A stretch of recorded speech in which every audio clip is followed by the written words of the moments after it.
Absolutely amazing performance from start to finish. Did you have some bumps in the road during the game? 100%. I thought your quarterback showed a lot of heart. Whatever they gave him after he got hurt with the shoulder is what I would give Garrett Nussmeier literally coming out of the locker room in every single football game that he plays for the rest of his godforsaken life, because when he came back out, he was 11 of 13 with 2 touchdowns, both being to Chris Hilton. Chris Hilton having a massive night, only 2 catches, but for 85 yards and 2 touchdowns. Absolutely massive. It was the most fundamentally sound game for longer stretches that you have played defensively. By the way, Oklahoma defensively, not a bad football team. They were top 15 defensively coming into the season. They had not allowed anybody, even potentially the SEC champion or a team that's going to be in the SEC championship game in Texas, more than likely if they hold on against A&M. They held them to under 37 points on what you had tonight. Defensively, you came out and you gave up a whopping 10 points. Now, 7 of the 17 came on the scoop and score that Oklahoma had. You gave up 10 points to a team who last week seems as if they either, number one, made the Alabama game their Super Bowl, or just number two, you played overall well. You're going to have to decide for yourselves what you think happened in that situation. So we'll break down the game here as we get rolling. You know what it is. Super chats like this one from Michael Morse says, long ass walk from the stadium back to my truck. Glad the game went well. You can send in super chats. If you send them in, thoughts, questions, concerns, we get to all of them. Or sometimes I accidentally miss one, and I greatly apologize if I do. But super chats, send them into the YouTube chat if you will, please, if you want your comments read here tonight as well. Just quick reminder, every post game is brought to you by our good friends over at betonline.ag. That's betonline.ag, where the action starts. You can use that promo code BELIEVE50. That's BELIEVE50, BLEAV 50. Check out your receiver, 50% off. Welcome bonus on your first deposit. And our good friends over at The Athletic Collection, theathleticcollection.com. Go over there today. Let them know that Blake sent you on by using that promo code AYS15. You saw the LSU hoodie that I was wearing. They got all the merch, man. All the merch over there. You can get polos, golf tees, stuff like that. So the shop/TAC.com is where you can find them. And if, you know, the holidays are here, if you want to give your uncle, who's maybe an A&M fan or Georgia fan, a T-shirt, go over there. You can use that promo code AYS15 at checkout. Let's get to it here because it was a really good game by the Tigers. You lead off with a punt to start off a game. Listen, I don't know why LSU constantly has to take timeouts during offensive drives. The first possession of the game, I just simply don't understand why you're having to take a timeout literally 3 plays into the game, right? Like, those are things that, guys, you're in game 12, you're in week 14, that should be over with. And if we're being honest, because you have a week 0, you're technically in week 15, if we're calling it a spade. These kinds of things, third play into the game, shouldn't happen.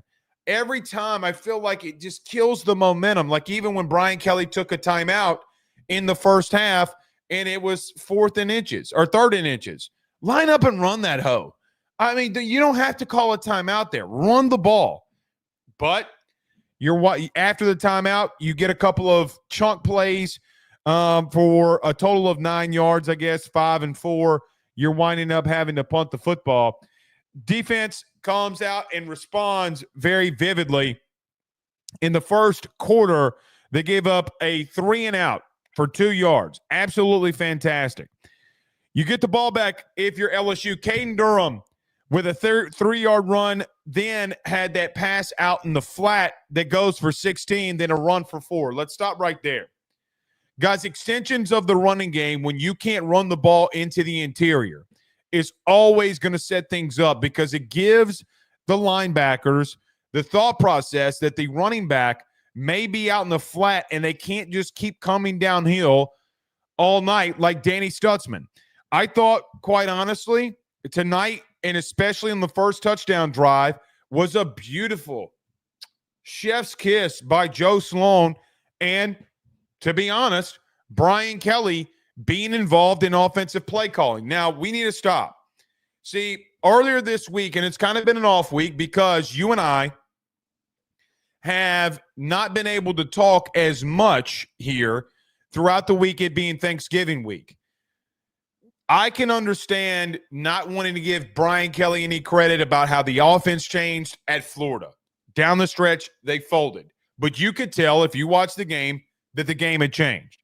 Going into last week, okay, well, that's a little bit different. You had some chances in the red zone. You didn't convert. You missed Trey Green in the back of the end zone. Okay, it is what it is. But, guys, this is a top 15 defense, statistically speaking, a top 15 defense that you faced tonight. Didn't seem that they played up to par. But the play calling, for what it's worth, set up a lot of different things, none better than the first TD drive that you had. That pass into the flat on the extension run to Caden Durham, man, it's a big, big deal. Garrett Nussmeier has a pass to Kamorian Pimpton, who showed out a little bit tonight for 11 yards and a first down.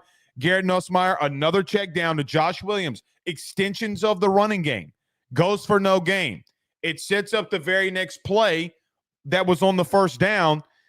On the second down, sets it up for third down. 3rd and 9, Garrett Nussmeier on a dagger route to Kyron Lacey for 18 yards and a touchdown. Absolutely beautiful. The Tigers were off to the races.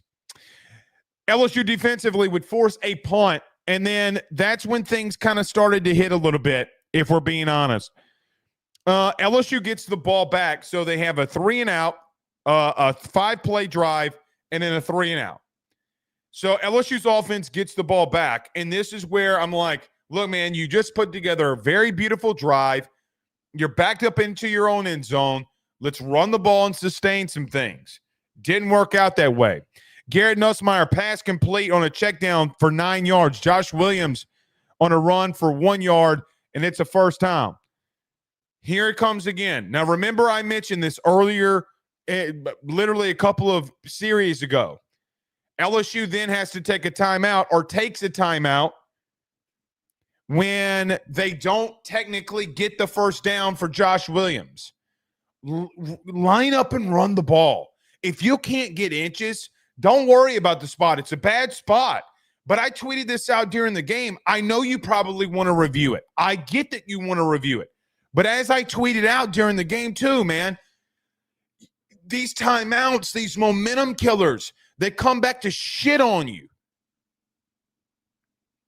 Massive pause. But they do, man. I mean, it's just like, I feel like every time we get momentum offensively, we just wee down our leg. By the way, side note, my son during Thanksgiving this week, Ben, came up to me, and I think it was when my brother and them were here. And he comes up to me and goes, Dad, I got a wee. Like, oh, French. The French say we got a wee. He watches too much Bluey. Anyway, back to the regularly scheduled program.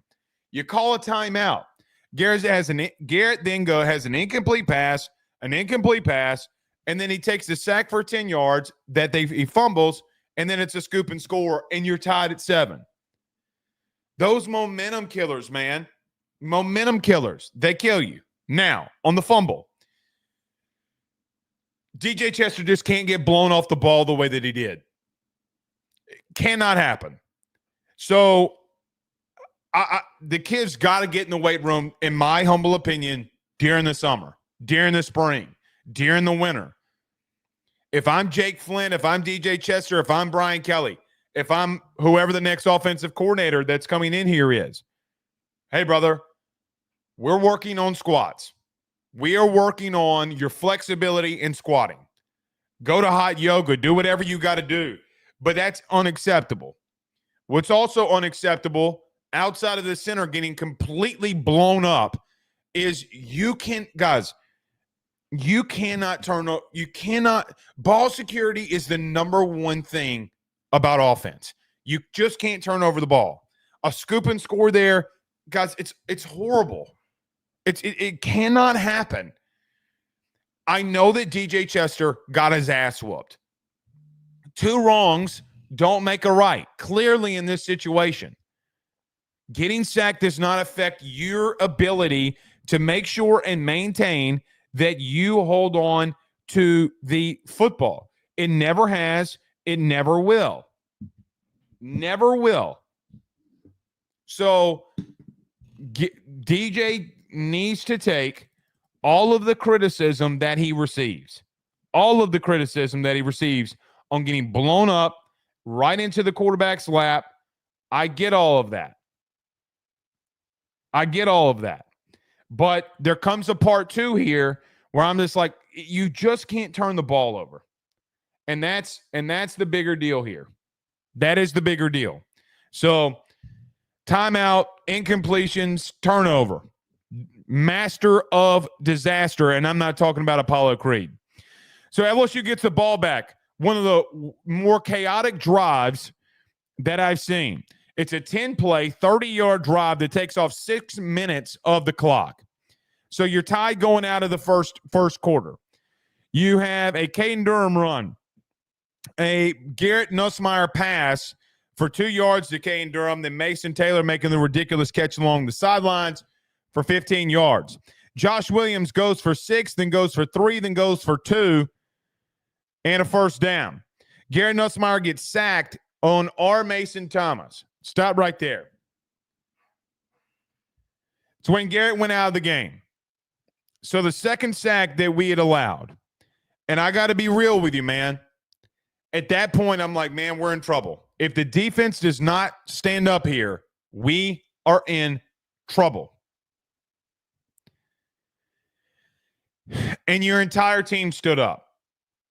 The entire team made a stand because you would wind up having to punt the football after Garrett Nussmeier. I thought he broke his collarbone. And I tweeted this out as well. You guys some of you have been coming in here saying, I want to see X, Y, and Z quarterback. I have been tough on Garrett. I've also come in here and said there's nobody on this roster that can be at quarterback that's better than him. Not remotely close. We have talked about that ad nauseum. But Garrett Nussmeier goes down. Your defense stands tall. 3 plays and a 3-and-out. Xavier Robinson gets a run for 1 yard, then a run for 4 yards. Whit Weeks tackled Robinson on both of those. Jackson Arnold's pass is complete for -1 yards. Zy Alexander comes flying in from his corner position and makes a critical open field tackle to force a 3-and-out and a punt. So then you get the ball back. And this is another chaotic thing. You got a field goal out of the drive to take the lead with A.J. Swan in, who only went 1 for 3 in passing here. These momentum killers are so bad. And we talked about it this week in reference to this too. A massive pet peeve of mine, we talked about this on Wednesday a lot. A massive pet peeve of mine for LSU has been that you've been in situations where you run the ball very effectively, you get down into the red zone, and you stop running the football. You get pass happy. So after Garrett goes down and your defense forces a 3-and-out, the first play from scrimmage is Caden Durham with a 50-yard run to the Oklahoma 11-yard line.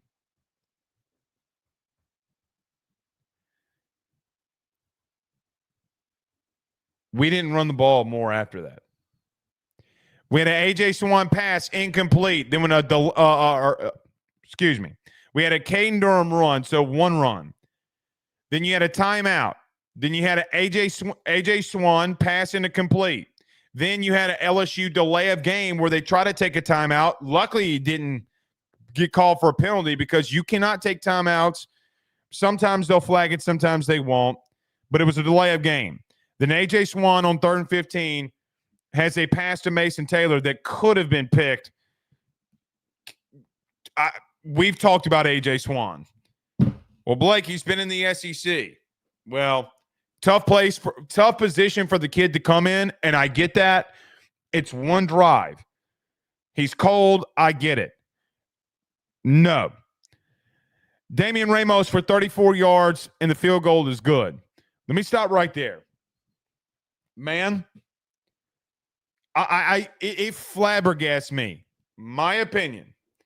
It flabbergasts me on how you can run the ball for 50 yards, then you get no gain, and you just, with a backup quarterback, you're not going to line up and run the ball again.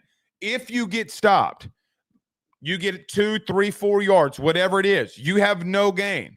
I would rather live with that knowing like, hey, man, we just busted one. Why are we getting away from it? Why are we asking A.J. Swan to now be in the game, forcing him to throw the ball after your offensive line and Paul Mabinga, and let's call it what it is, man. Paul Mabinga did not go against scrubs tonight on the offensive line or defensive line for Oklahoma. He didn't. He's been progressing every week, something that we had talked about too. Massive hole that he gives Caden Durham, and he's see ya, and then we get away from it. I hate that. Absolutely hate that. But it is what it is. Very next series offensively for you defensively. You give up a 50-yard bomb, an illegal snap on Oklahoma.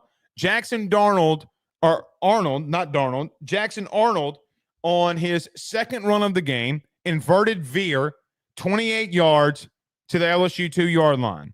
Then Oklahoma would run the ball on a simple dive, and it would be a touchdown for Oklahoma.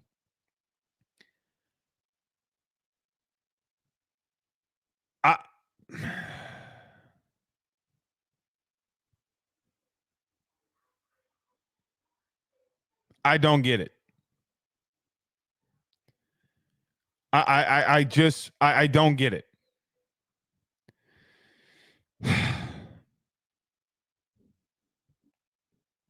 Insane. So 3 plays, 75 yards, and Oklahoma would go down the field and score. Why we thought running Major Burns out there on any wide receiver in the country is beyond me. This is what I was saying now that we're at the end of the season. The reason that LSU, and this is the only way that I can quantify it in my brain, but the only reason that you are running the same safety play out there the way that you are is because that you think that, I don't know, maybe the guys behind them are that bad. But that was a very irritating drive for me. 3 plays, 75 yards, and a touchdown for Oklahoma. But your 5-star wide receiver made it up. So it's 17-14 at that point when they go 3 plays and 75 yards. And all of a sudden, here comes LSU and Aaron Anderson with a 100-yard kick return for a touchdown. Absolutely freaking beautiful. Absolutely beautiful. With 7 minutes and 8 seconds left to go in the second quarter, you get it. Absolutely beautiful, man. Absolutely positively beautiful. I can't say enough about Aaron Anderson. I love the fact that last year these things for Aaron did not work out. Now that he's in his second full year of playing, they are working out. 11 plays, 49 yards, and a field goal. LSU would hold on and get a critical third down. It was the one, if you remember it, right before half, that Whit Weeks made 3 tackles in a row on Jackson Arnold to force a field goal. Oklahoma would make it. Steady drive for Oklahoma. very steady drive, but at the end you held strong. So this is what we have here. We have a situation in the first half where your quarterback goes out, banged up. You have a 50-yard run by a true freshman to get you into field goal range with a backup quarterback.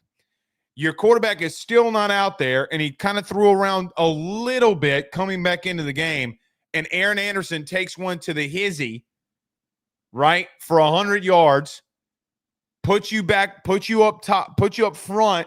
You're a touchdown lead. Okay, all right. Aaron Anderson, let's go. People stepping up around Garrett Nussmeier here. Big deal by Aaron Anderson. Then you have Whit Weeks that picks you up defensively with three straight stops on Jackson Arnold, none bigger than the zone read on third down that forced a field goal that would tie it at 17. Then LSU's quarterback, Garrett Nussmeier, would come back into the game. Guys, was absolutely filthy. 6 plays, 66 yards, Jesus up above, 666. I'm sorry. Please wash my sins away.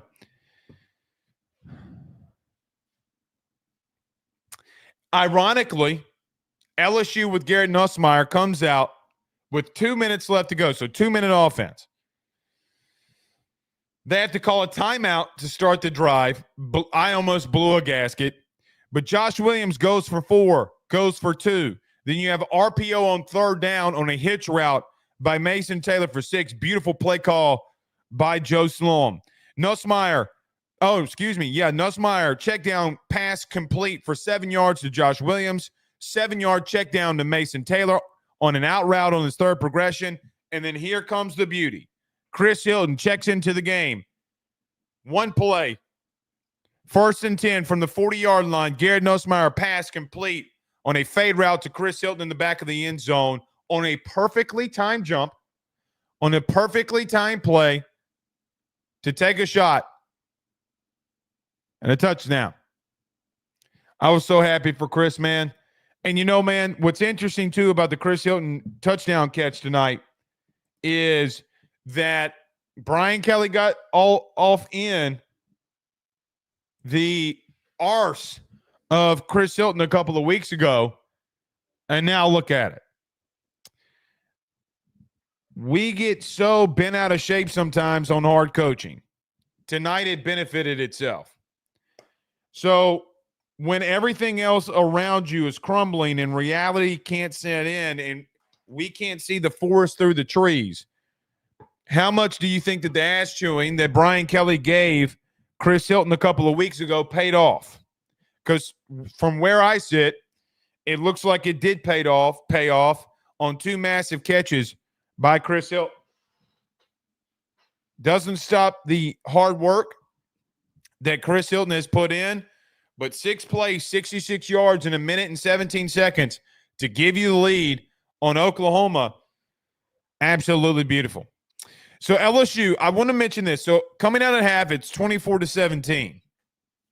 Defensively, masterpiece. Outright masterpiece. You come out, you stop Oklahoma to a punt. Garrett Nussmeier comes right down the field, and they score.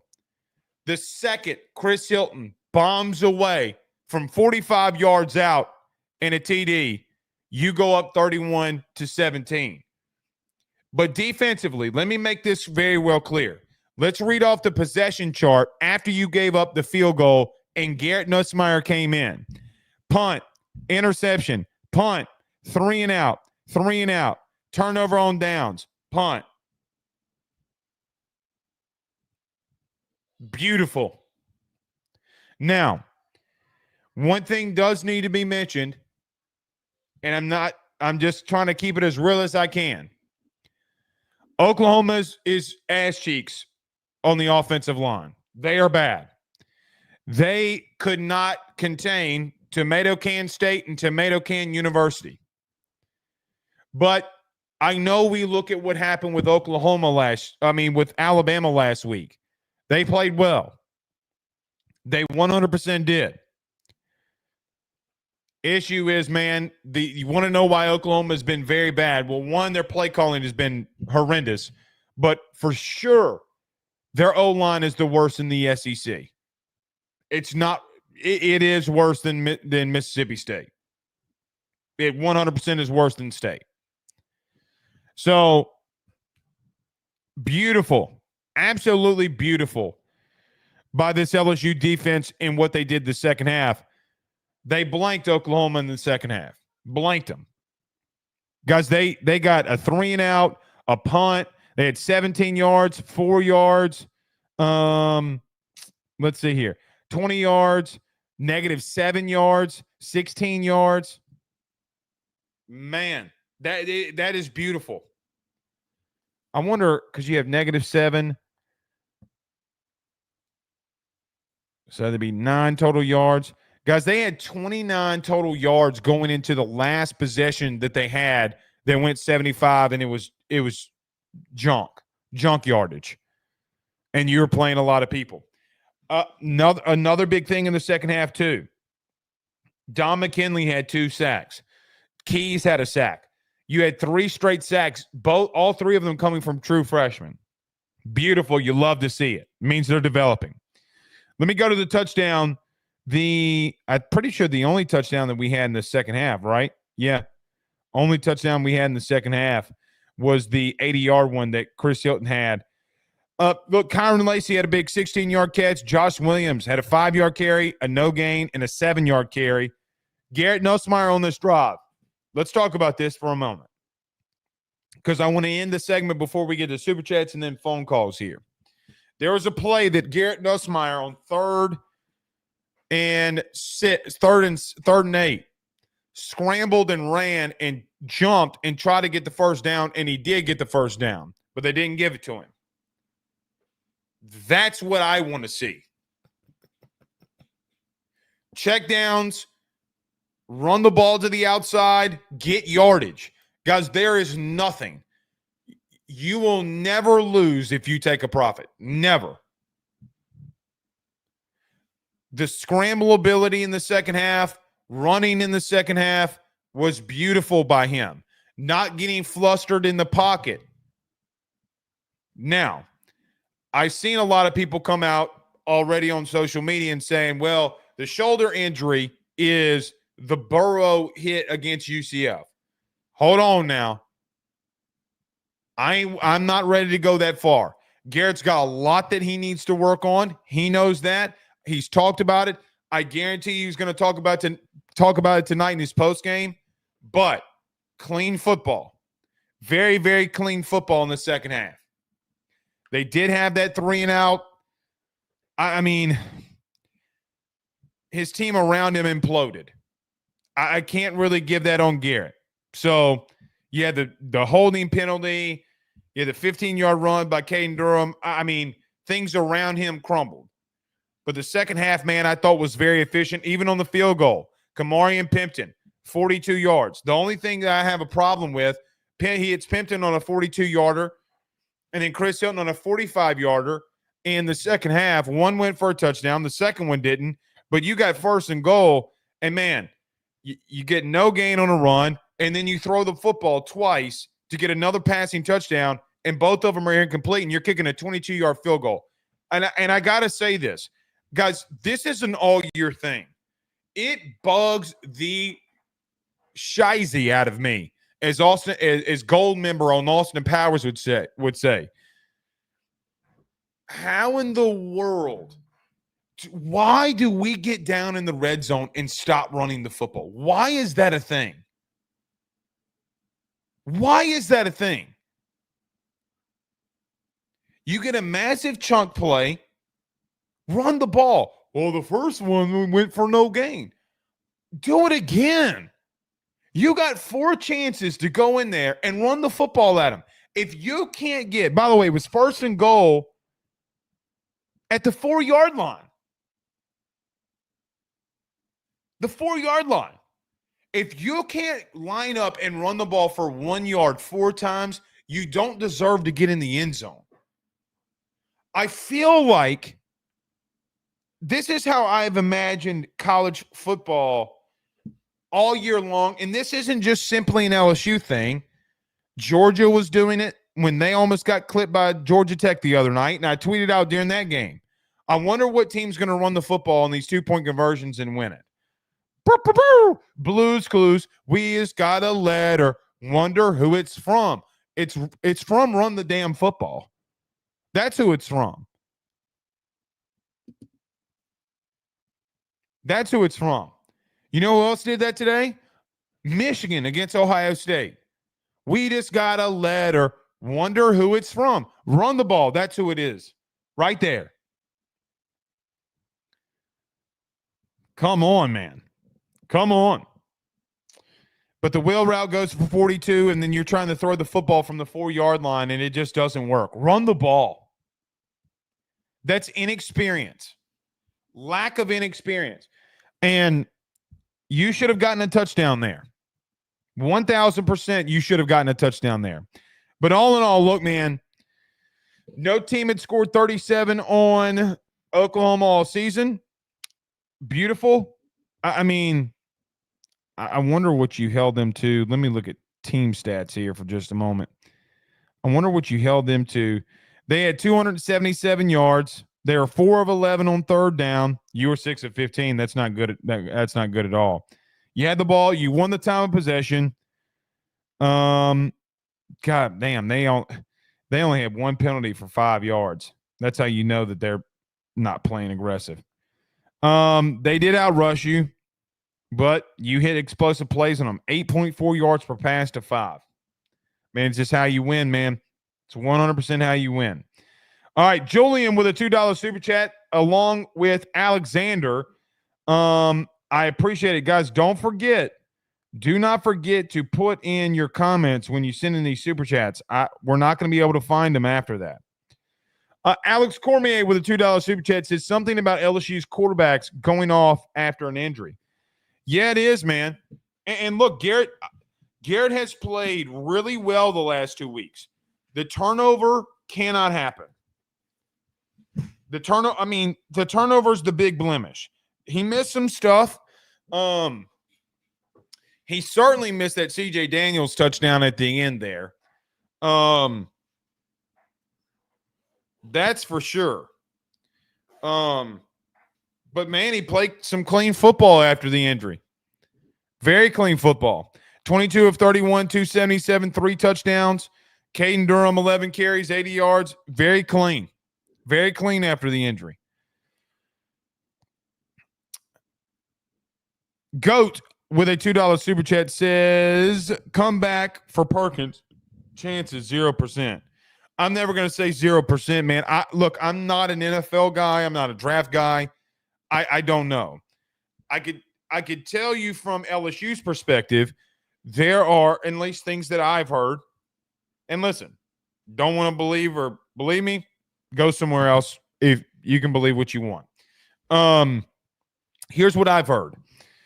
I have heard that there has been a very strong push to get there's going to be a very strong push to get some guys back. Very, very strong push. I think they're going to – and look, I'll tell you some of them. I do think that they're trying to get Harold Perkins to come back. I think they're trying to ask Emory Jones to come back. I don't know what they do with Mason Taylor. I don't know what Mason Taylor does. I don't know what Garrett does. And here's what I'd say about that part. Here's my opinion. Garrett's got to find a way in working this entire offseason. Now you face had an entire year. The whole offseason. Look, brother, you didn't go through senior night. You didn't go through any of that. You need to, this summer, go to the guys that Jaden went to during the summer. Work on ball security. Because Nuss has the ability. See, y'all think I trash the kid. I don't. Nuss has the ability to be elite in things that he does. The problem has been and will continue to be, I don't want him to be a gunslinger. Guys, taking a shot 40 yards downfield to Chris Hilton, you don't want to take the gunslinger out of him. No, that's not true. When he needs to take a shot, take the shot. But at the same time, the ball security, knowing what defenses they're giving him. And sometimes, man, a 7-yard gain is a 7-yard gain. A 5-yard gain is a 5-yard gain. 2nd and 5, you can do a lot of things on 2nd and 5. You can run the ball. Let's get 3 yards. Okay, well, it's 3rd and 2. I mean, there's so many different avenues, but he's got to get better in not turning the ball over. Guys, he might be, in a season, your 2nd overall yardage guy in passing. Now, he's got over 500 attempts, or is going to have over 500 attempts. He damn sure better be the 2nd, because no other quarterback at LSU's even had that. But he has a chance to surpass Jaden in the bowl game with 78 yards.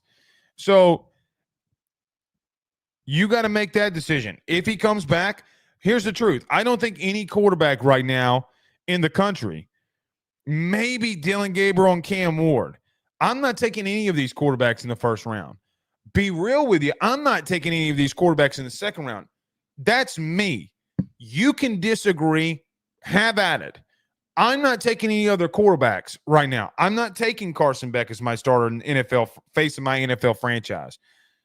Just not. I'm just not. Guys, I'm not taking Quinn Ewers. Quinn Ewers is a turnover machine. We're ready to happen, and his backup is better than he is.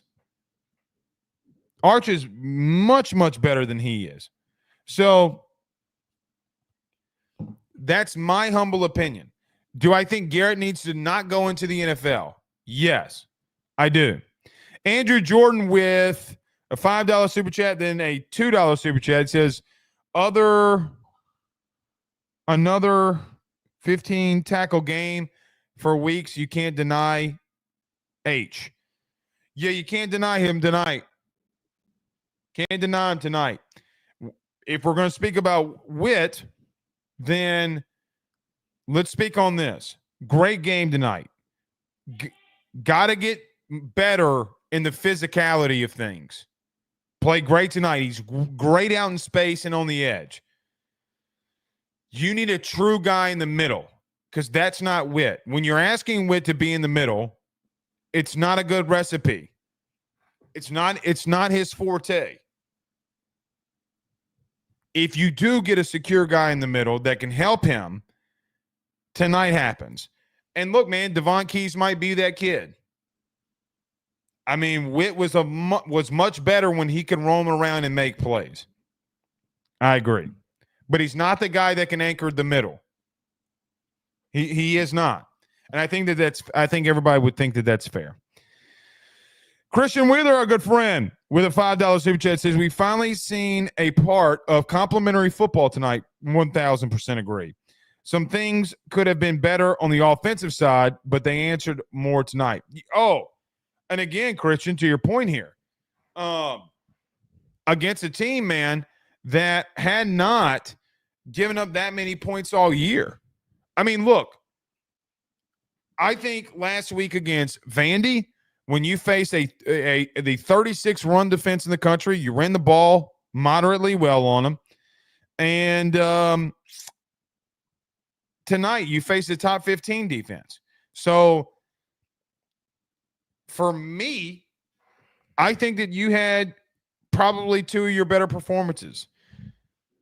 Could have cleaned some things up for sure.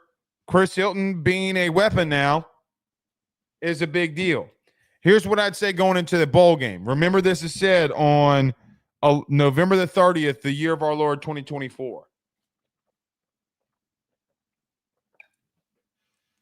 Now you got to get Chris Hilton in the game and throw him a slant, because now everybody's going to expect that he's going to go deep. Now you're going to get free yards on the slant and make teams not defend him that way. First play of the game coming out of a bowl game, I'm telling Chris Hilton to run a slant. But I very much agree with the complimentary football. And it came defensively mainly. I mean, guys, Garrett goes down, you hold him to the 3 and out. I mean, it's beautiful. It's beautiful. You had the interception by Sage Ryan. I mean, a lot of things went in your favor tonight against a really bad offense. Todd Davis says, did you see the decommit at edge? You're talking about LaJesse Harold. I did. Are we still good there? I'm going to be real with you. I don't know. I mean, if you get Jakeem Stewart, but if you're on the forum, you know how I feel about that. AYSSnetwork.com/forum. You know how I feel about it. I don't normally get out of things, but I'm staying out of that one. You got some people who want money in that one.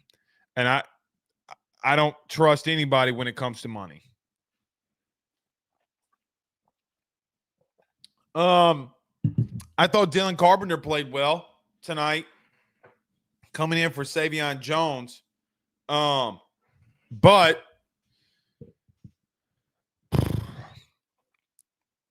might need to be looking for one in the portal.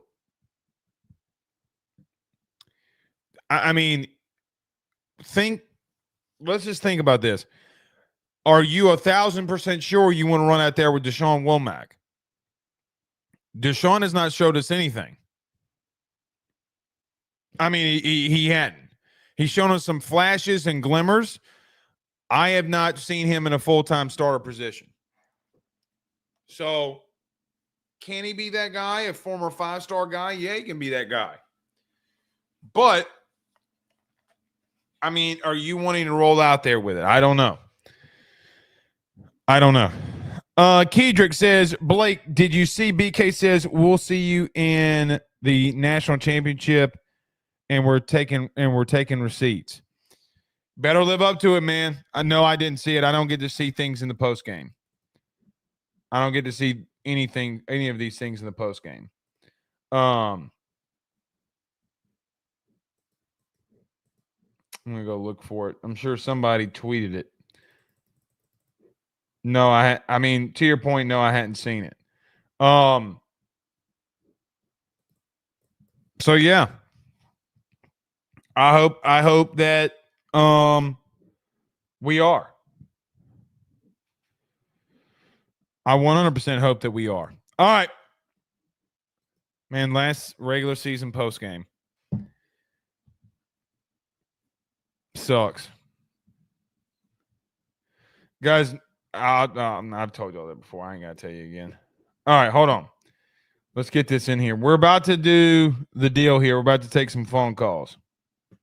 If you send in super chats, we'll read those too. Let's see, how do we do this here?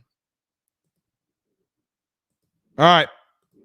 225-435-9387. 225-435-9387 is the phone number to call. Thoughts, questions, concerns on the game, call into the show. I will put the show number in here as well. Just so you guys have it. It's literally right above my head. 225-435-9387 is the phone number to call here. You can call into the show. And you can give your thoughts, questions, concerns on the game. 435-9387. All right, number is in the chat. Old year, I've got the Texas game on here in the background. New Year, same A&M.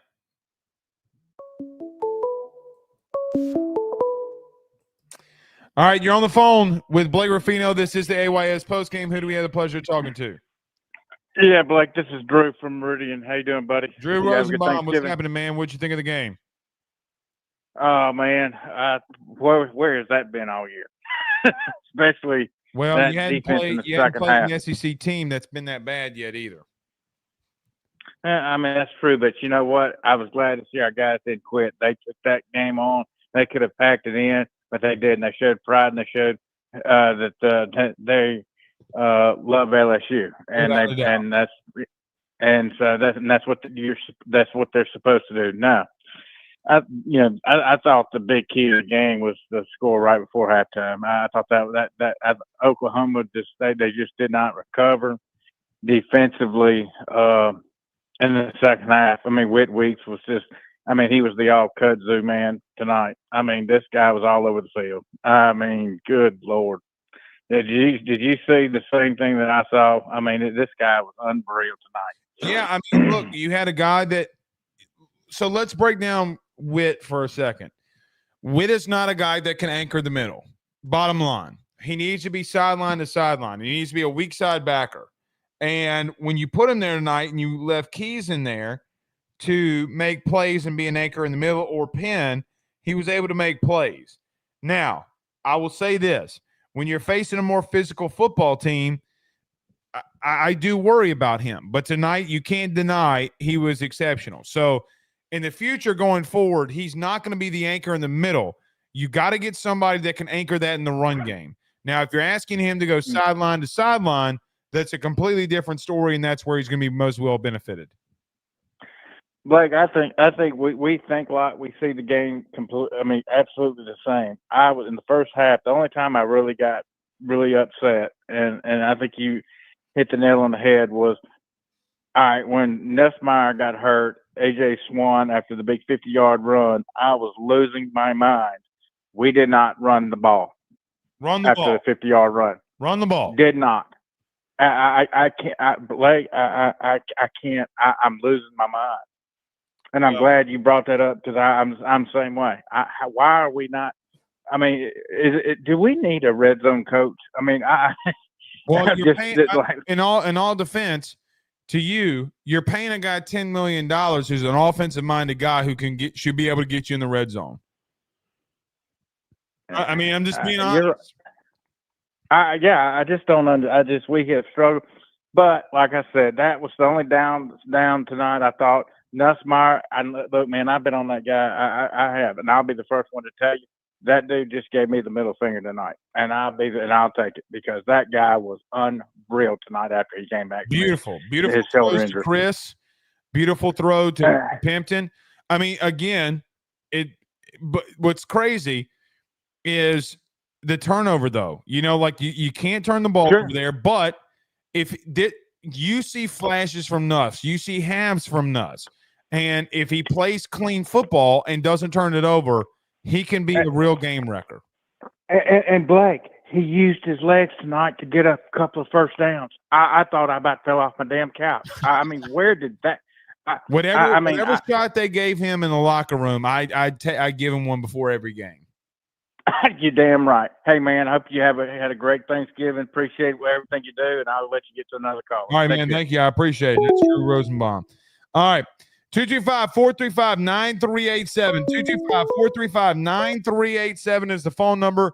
You're on the phone with Blake Ruffino. This is the AYS postgame. What did you think of the game, and who do we have the pleasure of talking to? Hey, Blake. It's Dakota. Hey, Dakota. What did you think of the game?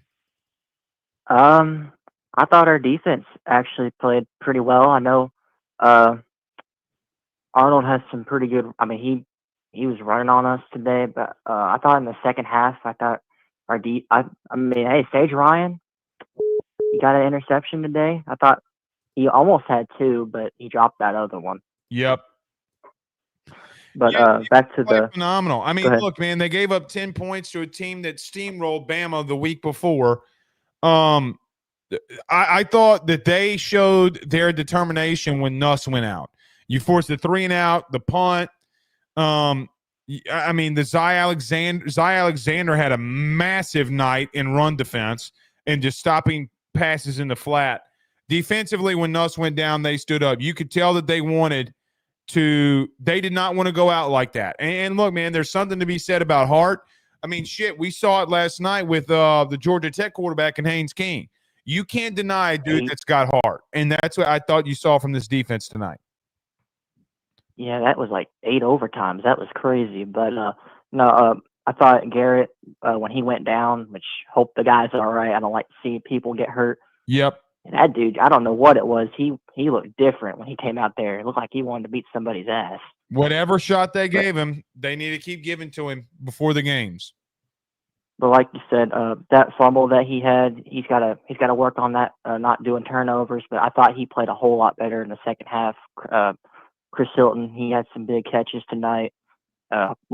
Hopefully, we go get some players in the portal, build this team better, and look forward to next year, Blake. And let's go win the bowl game. Yeah, let's go win it. I appreciate the phone call, Dakota. Thank you. Thank you, Blake.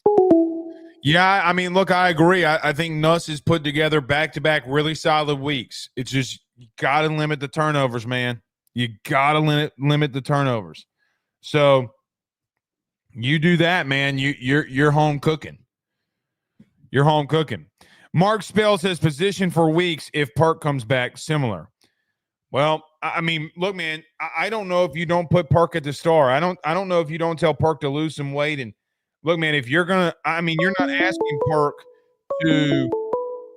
you're not asking Perkins to play the middle of the field. You're asking him to be around the line of scrimmage.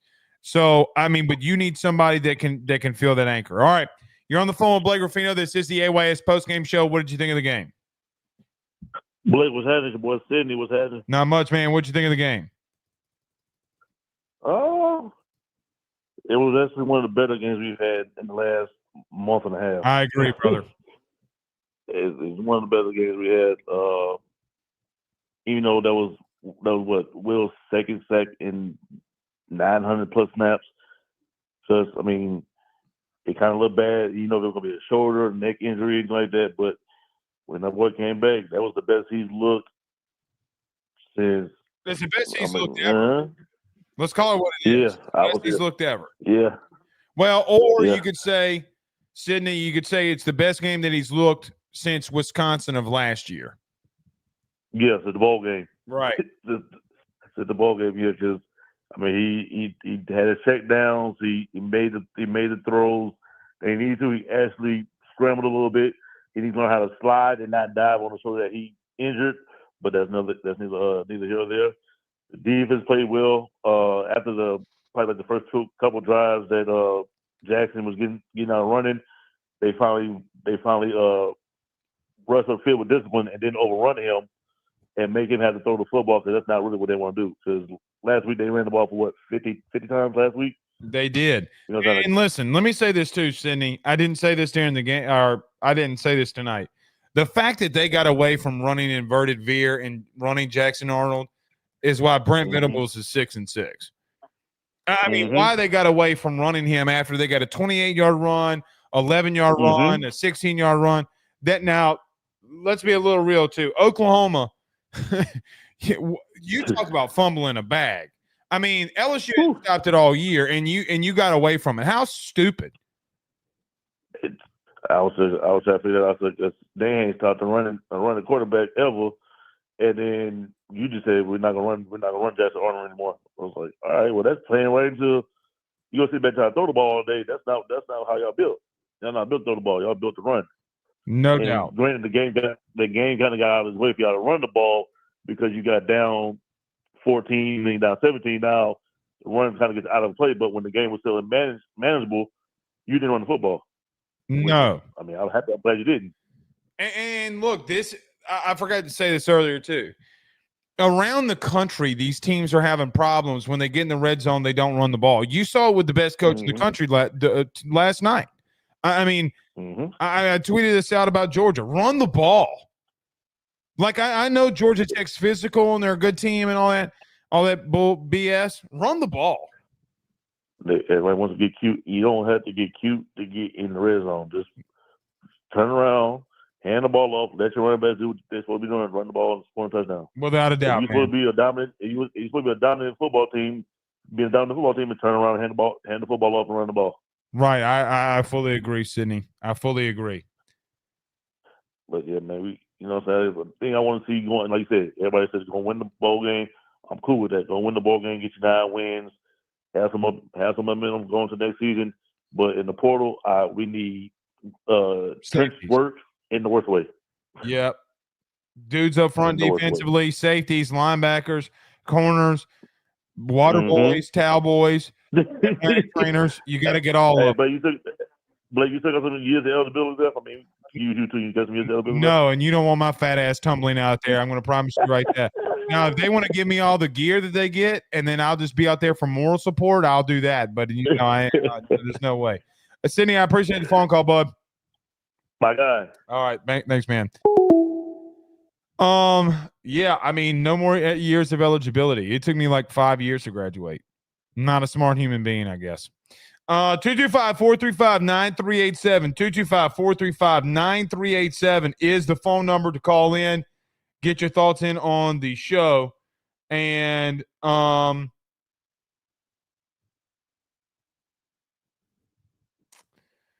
We'll take him. We will take him. Carver says Stamps might be a safety, to be honest. I don't care who you put there. You got to put somebody at safety. Look, man, I don't care what anybody tells me. I'm going to keep saying it. You got to go get safeties because the simple fact we kept running those guys out there that were playing at safety, that means that you got problems behind them. I refuse to believe that you'll play freshman linebackers, that you'll play a freshman defensive lineman, but you're not playing freshman safeties because what, they're bad? They don't know what to do? I mean, like, give them a play card on their wrist. Give them the plays. To show them what to do. Give them 10 plays that they can go in there and run. If that's – I mean, look, man, you got major burns on a wide receiver, and it's never going to work out that way. Dude just is not going to cover. He's the reverse Snuggie. All right, you're on the phone with Blake Ruffino. This is the AYS postgame show. Who do we have the pleasure of talking to? Blake, Drew Laird, how you doing, brother? Doing good. What'd you think of the game, bud? Man, hey, we finally went out and did a little bit. I mean, there's things we could fix and this and that. But my main question is, let's get back to the traditional uniforms. Like, oh, SEC games. God. Please don't be one of those guys, Drew. Please don't. Please don't. You don't feel the same way? Fugsy, no. No, I don't, Drew. I mean, look, man, I just don't understand. Like, if the team wants to wear it, it's not like, let them wear it. So that's a team decision, right? I mean, I guess I don't know how they do it, but here's the thing that it does help. It helps recruiting. Those kids love that. Yeah. Oh, and think about this. The number one corner in the country is DJ Pickett. He is committed to you. Yeah. When he came here, he took pictures in alternate uniforms. Yeah.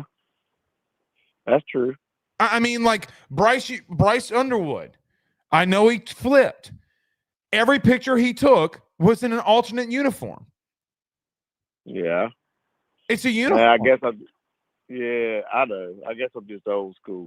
I get that, but we're in a new age, my man. You know, like, and here's the thing, Drew. This isn't like a thing on you. To tell I saw this on social media. To tell like Josh, you know what I would have done if I'm Brian Kelly? I would have walked up to Josh Williams and say, "What do you want to do?" And if he said he wanted to go out there buck ass nude, I would have said, "Yes, sir. We're gonna go do it." I'm dead serious. I'm dead serious. If he wanted to run out there buck ass nude after everything Josh Williams has given you, like, I'm not denying Josh Williams. Yeah, I feel that, bro. I feel that. I guess I'm just, like I said, old school, man. I mean, SEC games at home, you know. Now, hey, I'm all good with. I like the alternate uniform in all assets, but I'm just saying, like, I don't know. I understand what you're saying, though. Yeah, we bitch more as a media corps about alternate uniforms than the 25 turnovers that our quarterback has had in the last 27 games. Well, hey, I didn't want to get on that. Well, that's my point. Like, what are we trying to argue? Like, my part is everybody yells at me and calls me out. You know, like I had people on social media this week saying, "You fat piece of shit," and all this kind of stuff. Okay. You're mad at me because I said I don't care what uniform they wear. Like, that's like, hey, yeah, like, I didn't hear all that. Go look at my Twitter. I mean, like, I mean, it's Thanksgiving. I'm like, damn, son. You know, like, this is aggressive on Thanksgiving. You know. Yeah. So, yeah, but yeah. Alternate. Look, man, this is just not I just don't care. I just don't care to be real. Look, the 1996 thing is more traditional than anything that we can do.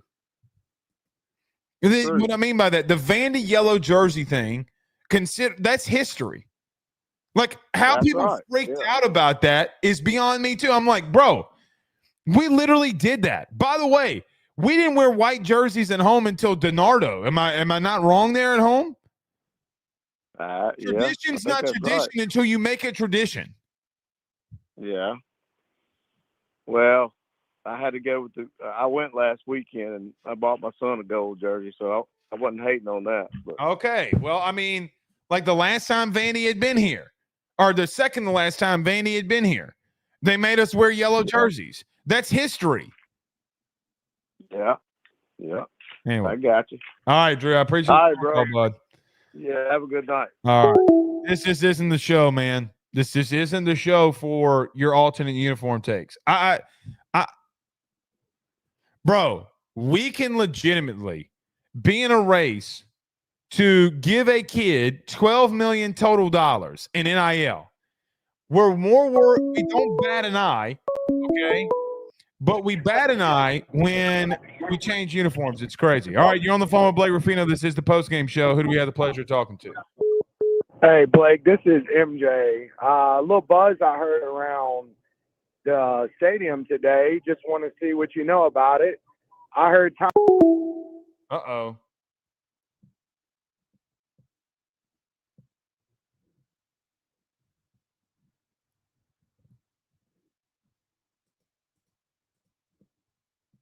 Well, somebody just hung up. All right. 225-435-9387 is the phone number. 225-435-9387. Bullfrog, I don't see Cade coming back. He's a projected first rounder. Cade who? Cade who? All right, you're on the phone with Blake Ruffino. This is the postgame show. Who do we have the pleasure of talking to? John. John, what'd you think of the game? I thought we played a lot better, than we played in the last few games. Still a little worried about offense. But hey, it is what it is. This is just one of those years. But what I wanted to tell you was, you said earlier that we didn't wear white jerseys until DiNardo got there. I'm 63 years old, and I used to sit in the end zone back in 1968, and we never wore anything but white at home. I mean, if I'm not mistaken, in the early 90s, did we not wear a lot of purple during home games? That's because there was a rule that came down that said that you had to wear your right. So what I'm saying is, when it was gone, I mean, it's not like, bro, is this the hill that we're dying on? No. You literally had the entire 90s where you're wearing gold, you're wearing purple jerseys at home. No, I'm not dying on any hill. I'm just trying to tell you, I'm 63 years old, and my dad played on the freshman team in 1950, and it was a curse to wear the purple jersey. Ain't a curse now. Well, what happened was they wore the white forever. They got enough money to get the purple. They got beat by somebody like Rice. I can't remember what the score was. Somebody beat the devil out of them, and they never wore them again. And then when that deal came in the latter, I think it was in the 80s. It wasn't the 90s. And then when DiNardo got there, he petitioned to get it back. So that's where it came in. It wasn't. LSU always wore white. Yeah, I'm not disagreeing with that at all. I'm just not. This just isn't the show to call in about. You know what I mean? Like jerseys. Like I don't. You know what I mean? Like I'm not dying on that hill. Again, we didn't bat an eye when we were going to give Bryce Underwood $12 million worth of incentive money in NIL, but we're making a ruckus out of jerseys. Which, by the way, if the seniors who bled sweat for the university that we love wants to wear them, I just don't care. You know what I mean? Like I just don't care. We want them to wear it because how it makes us feel. Well, then go out there and run sprints with them with their ass. Go out there and work out with their ass. I mean, like, it's just so crazy to me that we're saying that these guys are unloyal and that they're selfish. It's selfish No for one you ever- wanting the traditional because it makes how you feel. No one ever said anything about being. I was just telling you. No, you I didn't said say that- you. I didn't say you. I said us as a media corps went out there this week when they announced it, and people freaked out. That is true. That John, that happened. Well, let me say this. I wish we'd get some solid purple pants, and wish we'd get some solid purple, and go with the gold. Then you're really throwing it back if you're going white, purple, purple. Looking like a big ass Barney out there. Yeah. Yeah. That's what I'm saying. I'm just saying I'm not dying anywhere. I'm just telling you the history of it because I was born in Houma, Louisiana, and I'm gonna die wherever I'm at. But I mean, I'm a Tiger all the way through. I'm just saying. We were like the Dallas Cowboys. We started this program in white. That's all. I get it. But all I'm saying is, John, I appreciate the phone call. I just don't care. Right? Like you know what I mean? Like if the number one player at a position wants to come in here and wear purple, I'll wear purple every home game. I got you. All right. I got you. But I'm just saying. Okay, I appreciate the phone call. I appreciate the phone call. I'm just saying. I know. Well, you're saying a lot. All right. 225-435-9387.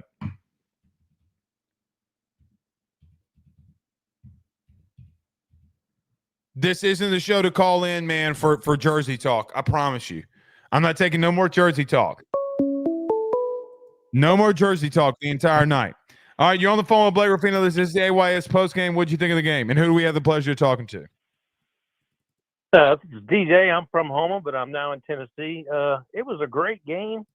I thought Nussmeier played good. I was upset, but a little upset when he got hurt and went down. Glad he came back and he was throwing them bombs, throwing them dimes. So yeah, defense. Oh my God, how many tackles for loss do we have tonight? Hold on, I'll look it up for you right now. Let's see here. LSU defensively, they had 4 tackles for. Oh no, that's 4 sacks. They had 10 tackles for loss. Yeah, tackles for loss. Weeks had 2. Don McKinley had 2. Greg Penn had 1.5.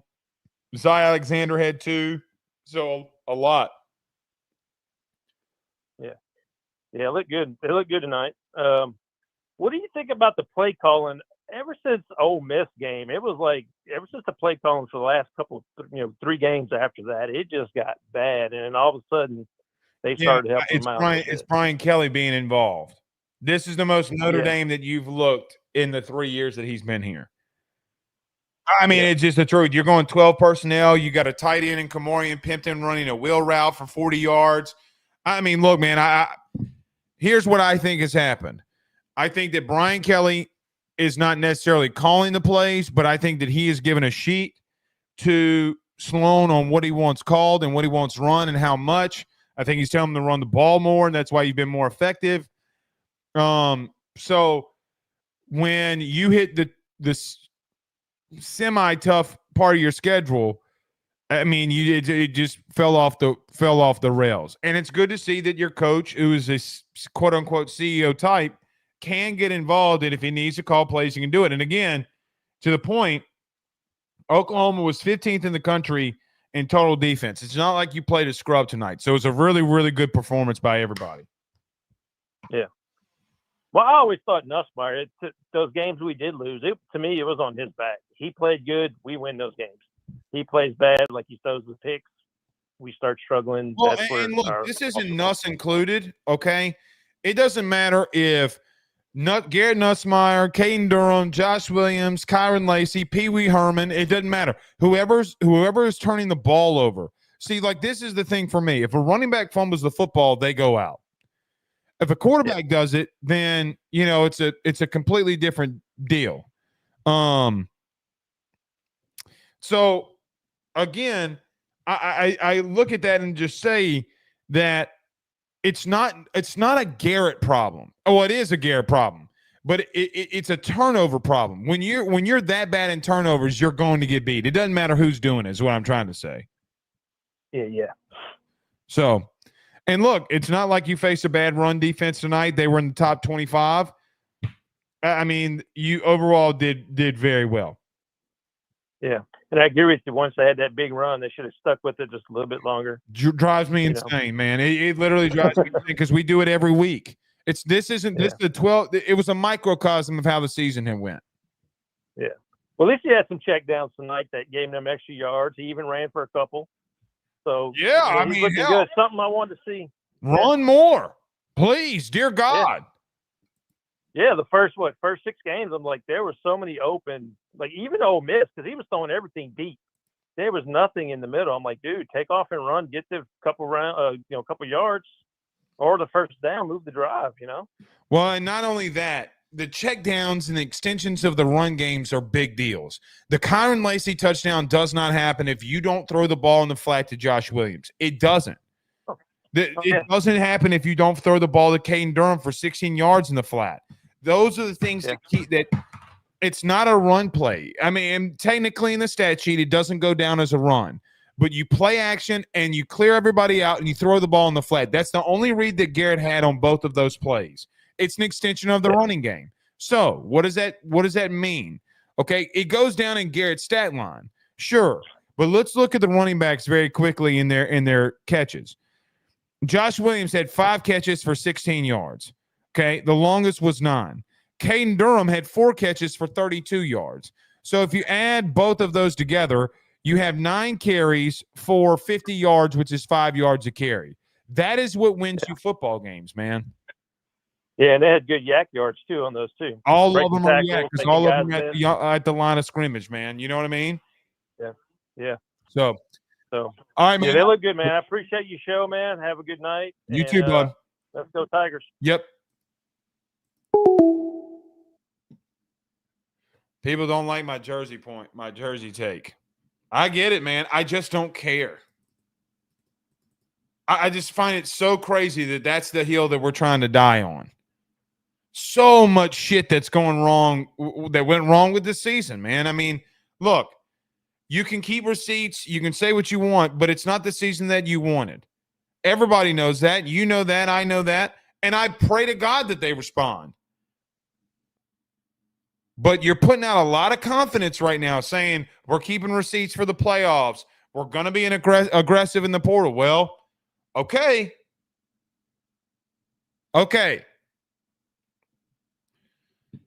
But I'll be real with you. If Lenore Sellers does not go out in that game against South Carolina, guys, you're 7-5. You're not 8-4.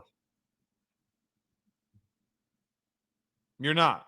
And here, you want your stomach turned upside down. If you beat Florida, then you're in the SEC championship game. That sucks. That really sucks. Because then you have a legitimate shot at the playoff against Texas in 2 weeks. You can get a first round bye.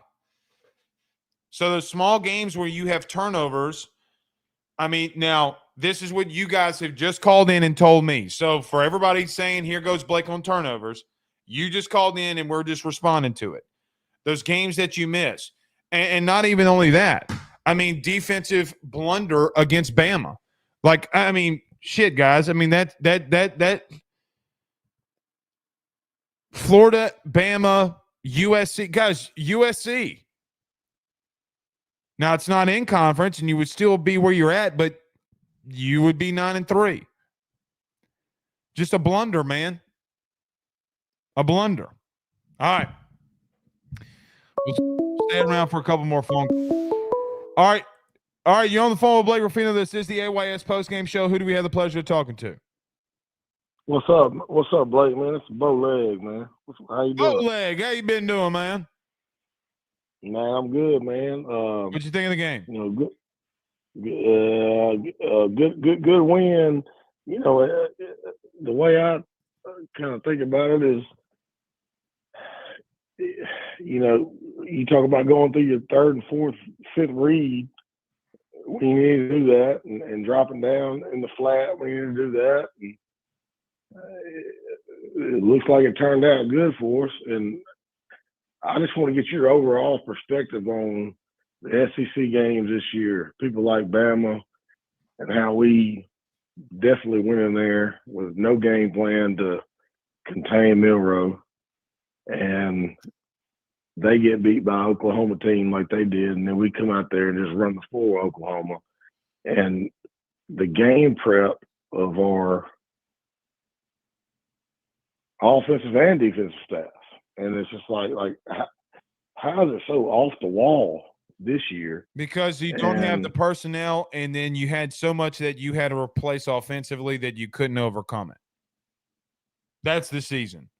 That defensively, even though you brought in a fantastic staff that's made guys have massive leaps, okay, in some certain areas, safety play has stayed the exact same through two different coordinators and three different position coaches. You don't have the dudes in the interior of their defensive line. And then you lost a coordinator offensively. You promoted from within. The guy wasn't ready. You had a first-time starting quarterback, and you couldn't get things going. That's the season. So whether it be Bama, whether it be Florida, it doesn't matter who it is. That when you wrap it up in a little bow, that's what it comes down to. If you hit if you hit Aaron Anderson on the 3rd and 7 in Florida and you get a field goal there and you score, you might win the football game. Small plays incrementally throughout the season add up, but you don't have the personnel at safety. And I'm going to be real with you. There's been no other position group that's been worse than safety on LSU's team by a long shot. It's not remotely close. It is the worst position room in LSU's facility right now. And until you get dudes, guys that can tackle, guys that actually can cover in space, guys that can make plays like Zy Alexander did tonight, you're going to be ass. And what scares me is if people don't want to go in the portal. Well, I promise you, Brian Kelly ran 4 freshmen on the field at one time tonight. When you're tied, 4 freshmen were on the field. It's not that he doesn't want to play freshmen. It's that the guys at safety right now aren't good enough. So if you're asking me what's happened in these SEC games, in no specific order, turnovers, bad coaching, bad O-line play, and safety play is the worst in the SEC. That's how I wrap it up in the bow. No, I totally agree with you. But, watching it back to back to see how, 2 weeks to be prepared for Alabama not to contain Milroe, which is all they have is him as a running quarterback. And then, we can't do that. But then Oklahoma can turn around, beat the brakes off of Bama, and then we turn around and beat the brakes off Oklahoma. I mean, I know that's the way things go, but it's just, you got to get these guys up to play, man. I mean, that's just my. Here's the problem that I have at the current moment with that Bo Laird. Well, go ahead. I don't think we owe Matt House an apology, but in some instances we do. Okay. Can't say personnel is that shitty and then say it's all on him either. So, I mean, He couldn't communicate with players. You have your defensive tackle saying he was horrible. Well, he didn't get blown off the ball. You did. So if we're going to point fingers here, I mean, you got to get better dudes, man. You got to stop missing on top defensive recruits. Hey, think about this, Bo. People are going to get pissed off at this one. You ready? Oh, yeah. LSU has missed the top safety in the state of Louisiana the last 3 years in recruiting. The worst room. It's a problem. Yeah, the worst room that you have right now is safety. So it's a problem. Recruiting misses, they are massive. They are absolutely massive, and you're not replenishing. I appreciate the phone call, buddy. All right, dude. All right, we're going to call it. It's been a fun night, an electric night. I appreciate all of you. Till then, we'll see y'all on Monday, man. Y'all have a good night. Well, first off, let me end it like this. I should end it off like this. It's been another great regular season of post-game shows. Man, I can't thank you guys enough. You have been fantastic. You have been awesome. I appreciate all of you being in our corner. I appreciate that you give me the opportunity to do this and be here. Can't say it enough, man. from the bottom of my heart, from everybody that has a hand in AYS to production to whatever, sponsors. So it was Thanksgiving this week. The biggest thing that I'm thankful for when it comes to this show is you, the fan, or you, the listener. We're going to argue. We're going to disagree. People are going to say nasty things about me, and it's okay. Doesn't really matter. But, man, if there's one thing I'm really thankful for, it's you. And I appreciate you guys for always being here. Until then, we'll see y'all soon, man. Y'all have a good night. Peace.